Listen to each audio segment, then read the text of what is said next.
A man framed an innocent cop for a crime, but his K-9 partner exposed the truth in court. Officer James leaned against his patrol car, the late afternoon sun casting a warm glow on the quiet suburban street. The hum of distant lawnmowers filled the air, blending with the occasional bark of a neighborhood dog. It was the kind of peaceful day that made him grateful for his job. Next to him, Shadow sat alert, his sharp eyes scanning the surroundings. The German Shepherd had been his partner for nearly 5 years, and in that time, they developed an unbreakable bond, one built on trust, loyalty, and countless shared experiences in the line of duty. James knelt and gave Shadow a quick scratch behind the ears. "Not much action today, buddy," he said with a chuckle. "Maybe we'll actually get to head home on time for once." Shadow tilted his head, his ears perking up at James' voice. He always seemed to understand, responding with a soft bark that made James grin. It was moments like these that reminded him why he loved working with Shadow. The dog wasn't just his partner, he was family. As James stood, the radio on his shoulder crackled to life. "Unit 12, report to Westgate Drive for a possible break-in. Caller is on site. Over." James pressed the button on his radio. "Copy that. Unit 12 en route." He glanced at Shadow, who was already on his feet, muscles tensed and ready for action. "Looks like our quiet afternoon just got a little more interesting." The drive to Westgate Drive was uneventful, but as they approached the large, gated house at the end of the street, James felt a prickle of unease. Something about the place felt off, not in a way he could immediately explain, but his instincts told him to stay sharp.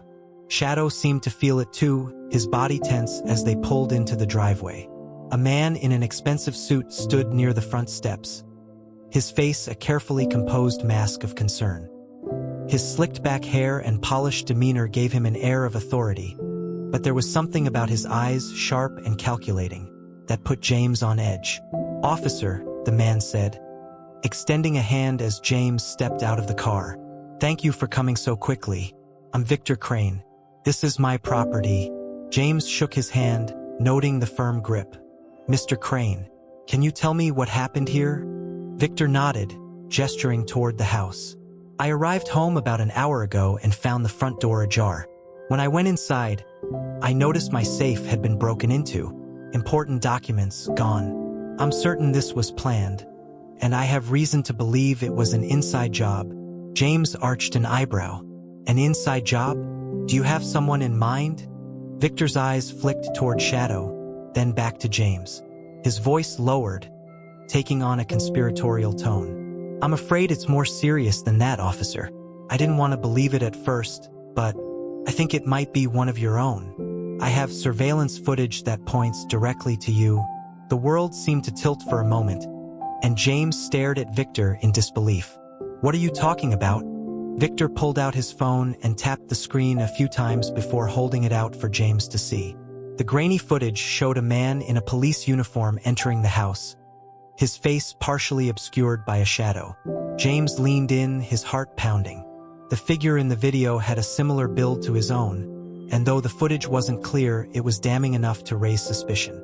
"That's not me," James said, his voice steady but laced with tension. "You've got this all wrong." Victor sighed, slipping his phone back into his pocket. "I want to believe you, officer. Really, I do. But the evidence speaks for itself. I've already reported this to the department." James opened his mouth to respond, but before he could, 2 patrol cars pulled into the driveway, lights flashing. Officers stepped out, their expressions unreadable as they approached. "James Carter," one of them said, his voice heavy with authority. "You're under arrest for burglary and conspiracy." Shadow barked, sensing the shift in tension. James raised his hands slowly, his pulse hammering in his ears. "This is a mistake," he said, his gaze darting between the officers. "I didn't do this. We're just following procedure," the officer said, reaching for his cuffs. "You'll have your chance to explain everything." As the cold steel locked around his wrists, James felt a surge of helplessness. He glanced down at Shadow, who was growling softly, his eyes locked on the officers. "Easy, boy," James whispered, his voice steady despite the storm brewing inside him. "It's okay. Stay calm." Shadow stopped growling but remained tense, his eyes never leaving James. One of the officers grabbed his leash, but Shadow pulled back, refusing to leave James' side. "Take him to the kennel," the officer instructed. "We'll handle the rest." James watched as Shadow was led away, his heart twisting painfully in his chest. "You'll be okay, buddy," he called after him. "I'll see you soon." But deep down, James couldn't shake the feeling that nothing would be okay. Not until he cleared his name and exposed the truth. The ride to the station was a blur. James sat in the back of the patrol car, his mind racing. How had everything gone so wrong so quickly? One minute he was a respected officer, and the next he was being framed for a crime he didn't commit. He thought about Shadow, alone and confused, and his jaw clenched. He had to find a way out of this, for both of their sakes. At the station, James was processed and placed in a holding cell. The cold, sterile walls seemed to close in on him, and for the first time in his career, he felt truly powerless. He sat on the hard bench, his head in his hands, replaying the events over and over in his mind. Hours passed. The sky outside darkened, and the station grew quieter. James leaned back against the wall, his thoughts drifting to Shadow. The bond they shared was something most people couldn't understand. A connection built on trust, on countless nights patrolling dark streets together, on moments of triumph and heartache. He closed his eyes, his mind flooded with memories of Shadow's unwavering loyalty. He could still feel the warmth of his fur, the way his tail wagged when James praised him, the sharp intelligence in his eyes. "Shadow," he whispered, a lump forming in his throat. "I need you now more than ever." The next morning, James was escorted from his cell, his wrists once again bound by cold steel. The hallways of the precinct seemed longer than usual, every step echoing with the weight of his new reality. Officers he once called friends avoided his gaze, their expressions guarded. A few whispered as he passed, their voices low but unmistakable. "Can't believe it," one muttered. "Always thought he was one of the good ones." James clenched his jaw, refusing to let their words get to him. He knew the truth, and he was determined to prove it. He just needed a chance. When he was finally led into the courtroom, the starkness of the setting hit him like a punch to the gut. The wooden benches, the high judge's seat, and the distant hum of voices reminded him how serious the situation was. This wasn't just an internal investigation. This was a full-blown trial, with everything he'd worked for on the line. Shadow was already in the room, sitting obediently beside James' defense attorney, Sarah Collins.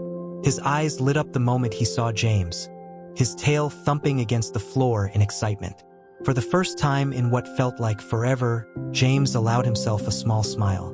"Hey, buddy," he whispered as he took his seat next to Sarah. Shadow gave a soft bark in response, his eyes filled with an almost human-like reassurance. He wasn't just a dog. He was James' lifeline in this moment.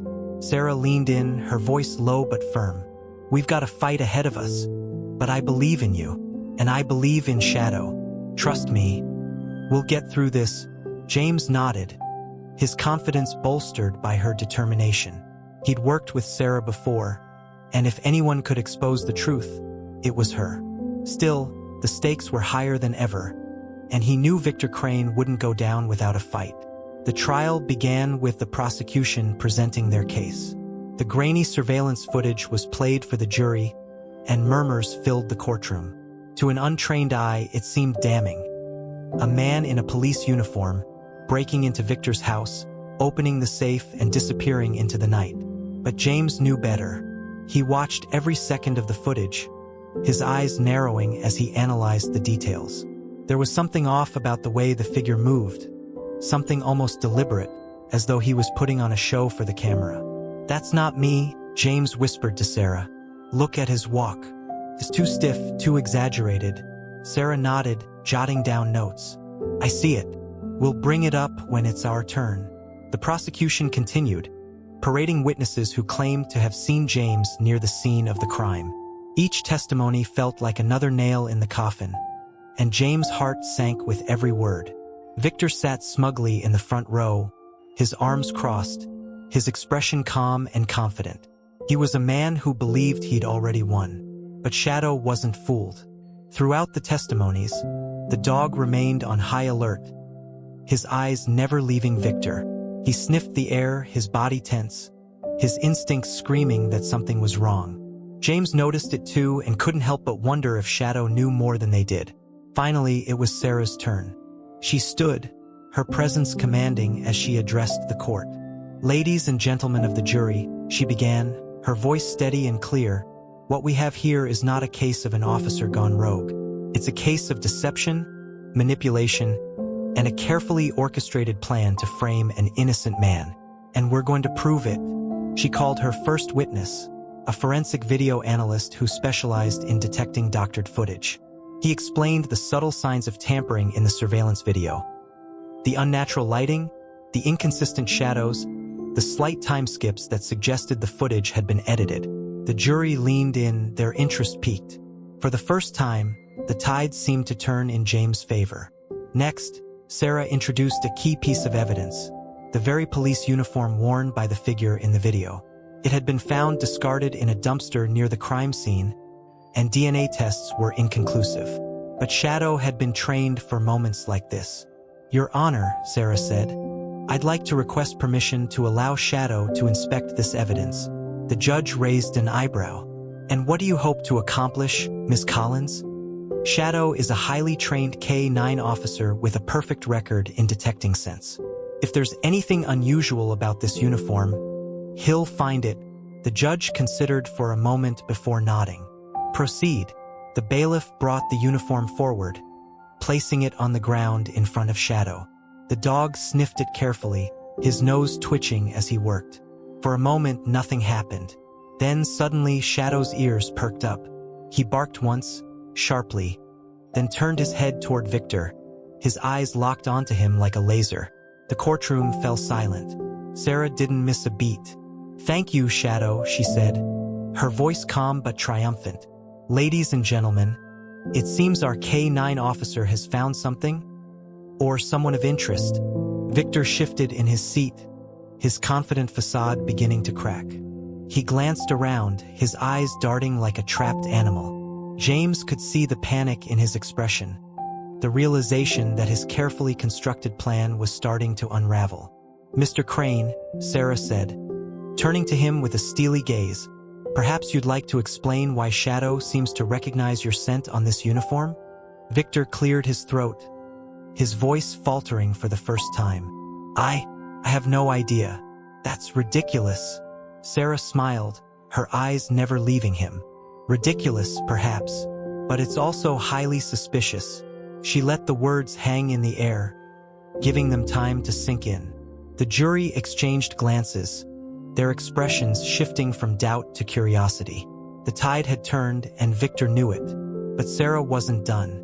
She walked over to the prosecution's table, picking up a folder containing Victor's phone records. "One last thing," she said, holding it up for the jury to see.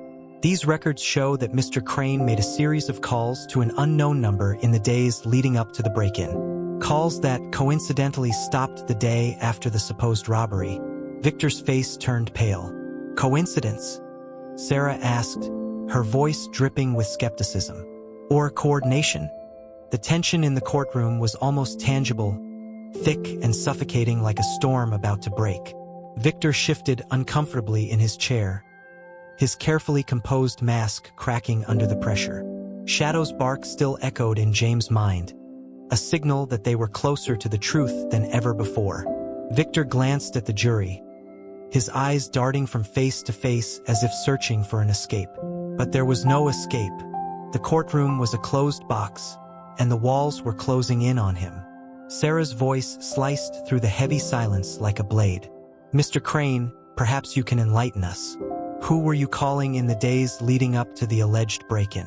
And why did those calls stop immediately after?" Victor cleared his throat, his lips pressing into a thin line. "I don't recall. Business matters, most likely." "Business matters," Sarah echoed, a trace of amusement in her tone. "I see. So, It's just a coincidence that these calls coincide perfectly with the timeline of the supposed robbery.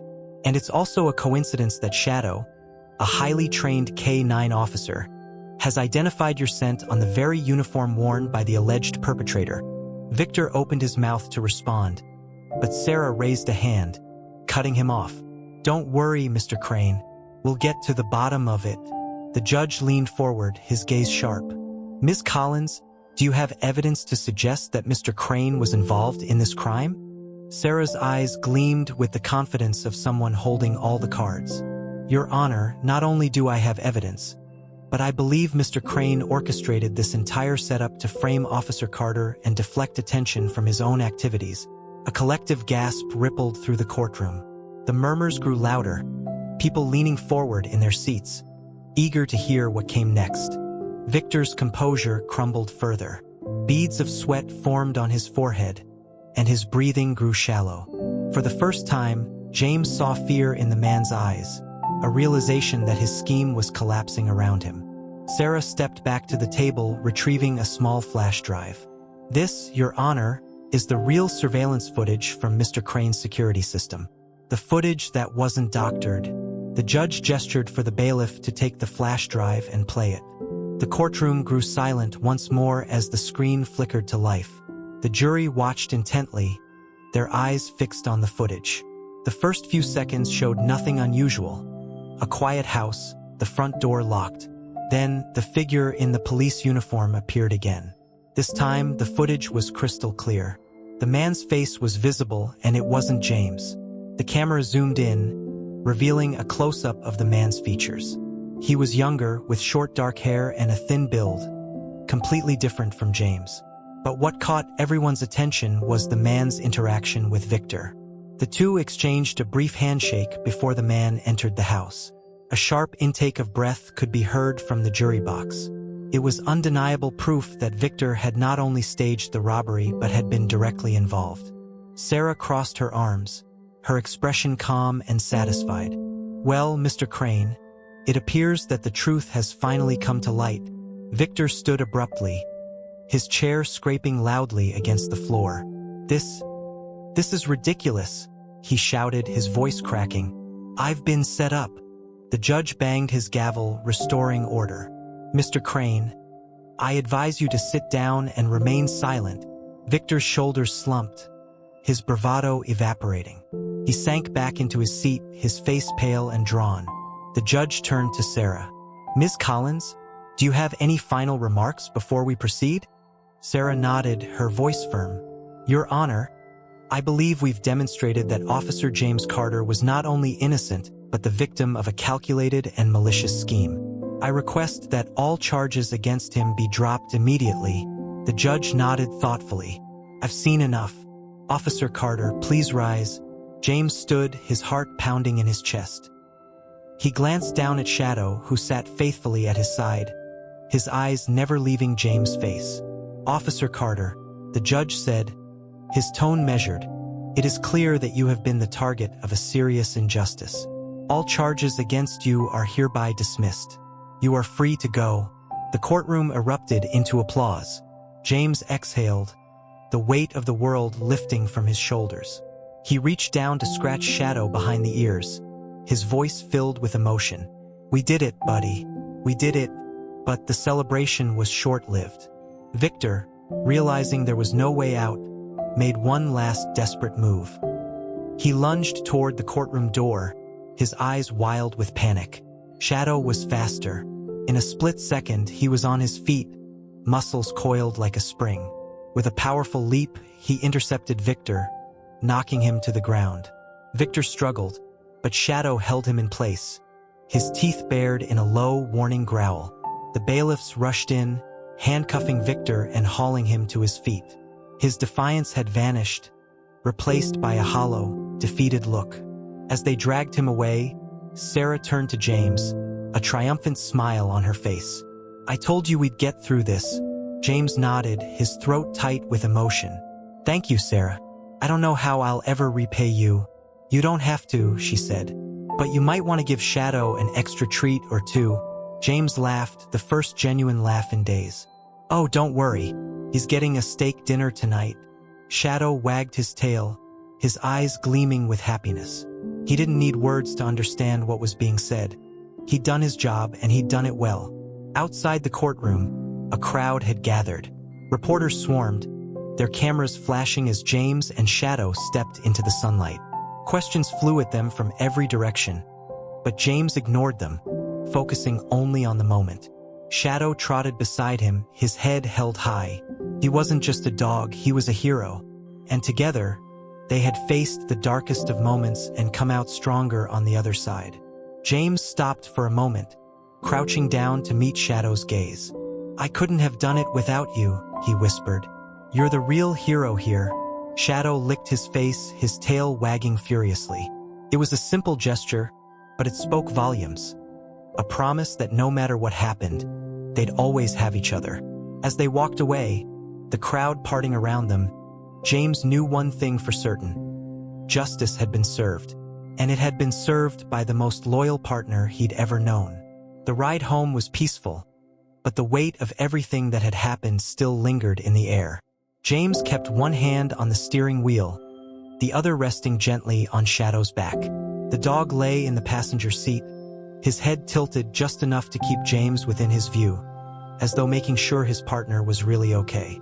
"You did good today, boy," James said softly, his voice cracking slightly from the surge of emotions that threatened to overwhelm him. "Better than anyone could have expected. I owe you everything." Shadow's ears perked up at the sound of James' voice, and he gave a small, contented bark in response.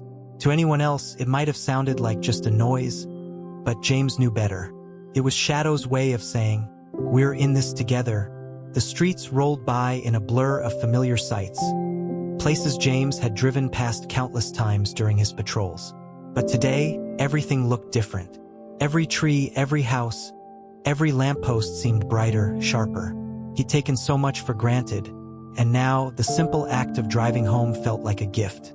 When they pulled into the driveway, James sat for a moment, taking it all in. The house had always been his sanctuary, the place where he could escape the chaos of the outside world. He was grateful to be back, but something about the experience had changed him. As they walked inside, Shadow trotted to his favorite spot near the window, settling in with a contented sigh. James went to the kitchen, pulling a steak from the fridge. He smiled to himself as he seasoned it, the smell of the meat filling the air. "You earned this, Shadow," James said, placing the steak in a pan and watching it sizzle. A hero's meal for a hero's work. When the steak was ready, James cut it into pieces and placed it in Shadow's bowl. The dog's tail wagged furiously as he sniffed the air, anticipation practically radiating from him. He waited patiently until James gave the signal, then dove in with enthusiasm. James watched him with a fond smile, the knots in his chest loosening for the first time in days. "You've saved me more times than I can count," he said quietly. But today was something else. Shadow finished the steak, licking his lips with satisfaction before padding over to James and resting his head on his knee. His brown eyes met James' gaze, filled with a quiet understanding that needed no words. "I don't know what I'd do without you," James whispered, running a hand through Shadow's fur. "I really don't." The room fell silent, the kind of peaceful silence that only comes after a storm has passed. James leaned back in his chair, his mind drifting to everything that had happened. The betrayal, the courtroom battle, the moments when it felt like the world was crashing down around him. It all seemed so distant now, like a bad dream he was finally waking up from. But as much as he wanted to forget, James knew he couldn't. There were lessons in what had happened, lessons he'd carry with him for the rest of his life. He'd learned about the fragility of trust, about the power of resilience, and most of all, about the strength that comes from never facing a battle alone. Shadow had been his rock, his unwavering constant in a sea of uncertainty. Without him, James wasn't sure how things would have turned out. But with Shadow by his side, he felt like there was nothing they couldn't overcome. The next morning, the sunlight streamed through the window, casting a warm glow across the room. James stretched, feeling a rare sense of calm settle over him. Shadow was already up, sitting by the door with an expectant look on his face. "Ready for a new day?" James asked, grabbing his jacket and keys. Shadow barked in response, his tail wagging eagerly. As they stepped outside, the cool morning air wrapped around them like a fresh start. Neighbors waved as they passed, their smiles genuine and warm. Word had already spread about what had happened in the courtroom, and James could feel the weight of their support. But James wasn't thinking about the past anymore. He was thinking about the future, about the countless days ahead with Shadow by his side, about the new challenges they'd face together, about the unbreakable bond that had carried them through the darkest of times. They walked down the street, side by side, the world open before them. James glanced down at Shadow, his heart swelling with gratitude. "No matter what comes next," he said, "we've got this. You and me." Shadow barked once, his eyes bright with trust and determination. It wasn't just a bark, it was a promise. And together, they stepped into the future, ready for whatever came next. The next morning, sunlight poured through the windows, casting a soft glow over the living room. James sat on the edge of his bed, taking a deep breath as the weight of the last few days finally began to lift. Shadow lay curled at his feet, his breathing slow and steady. For the first time in days, peace didn't feel like a fleeting illusion. "Come on, buddy," James said, stretching. "Time to start fresh." Shadow's ears perked up, and he wagged his tail in response, ready as always. James grabbed his jacket and opened the front door, the crisp morning air wrapping around them like a promise of something better. The neighborhood was alive with the hum of normalcy. Kids laughing, neighbors tending their yards. James walked with Shadow by his side, their steps in perfect sync. He could feel the curious stares of those who'd heard the story, but there were no judgmental glances now, only smiles of quiet support. They reached the park, and James unclipped Shadow's leash. The dog shot across the grass in wide circles, his boundless energy drawing smiles from passers-by. James chuckled, taking a seat on a nearby bench, letting the moment settle into his bones. "That's one special dog," an elderly man remarked as he strolled past. James nodded, his eyes never leaving Shadow. "Yeah," he said softly, "he really is." He reflected on everything they had been through, the courtroom, the accusations, the painful moments of doubt. But most of all, he thought about how Shadow had stood by him through it all, unshaken, his loyalty never once wavering. It was a kind of strength James could never repay, but one he would always be grateful for. Shadow trotted back to him, his tongue lolling out in a happy pant. James knelt and scratched him behind the ears. "Thanks for saving me again, boy," he said. "I'd be lost without you." Shadow gave him a soft bark, his eyes filled with warmth and understanding.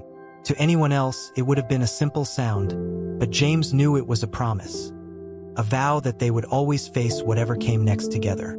They walked home, the sun rising higher in the sky, the day stretching out with possibility. James felt lighter than he had in weeks, the weight of the past finally slipping away. The future was uncertain, but it no longer scared him. As they stepped onto the porch, James paused and glanced down at Shadow, his heart full. "No matter what happens, we've got each other," he said. Shadow barked once, his tail wagging furiously. James opened the door, letting the warm light of home wrap around them both. Together, they stepped inside, ready for whatever lay ahead. Because in the end, they weren't just partners. They were family, and nothing, absolutely nothing, could ever break that bond.